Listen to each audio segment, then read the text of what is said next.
150 ka mga mag-uuma sa mga tulo ka barangay sa Talisay City ang nakadawat sa mga sinakong fertilizer. Aduna say gipanghatag nga mga seedlings nga gitanaw nga mulahutay panahon sa ting-uwan. Lakip sa gihatag ang mga pesticides ug insecticides. Nangulo sa pag-turnover si Talisay City Mayor Samsam Gulyas kinsa mi paniguro nga magpadayon ang maayong ani sa mga mag-uuma. Matud ni Talisay City Agriculturist Bernie Quijano nga kada tuig kini nila gibudgetan. Mubalor sa dulan 1 million pesos ang ilang gigahin alang sa maong programa sa mga mag-uuma nga gikan sa barangay Campo 4, Manipis ug Haklupan.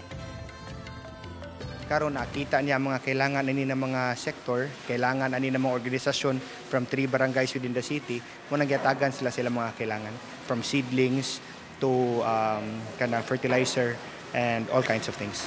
Nasa sila yung mga high value crops, nasa sila yung mga mangga sa Campo 4, mangga ilang daghan. Root crops daghan muna sila sa Campinsa, katong mga kamatis nila, mga batong, sakay, palya, daghan muna mga high value crops kapon siya.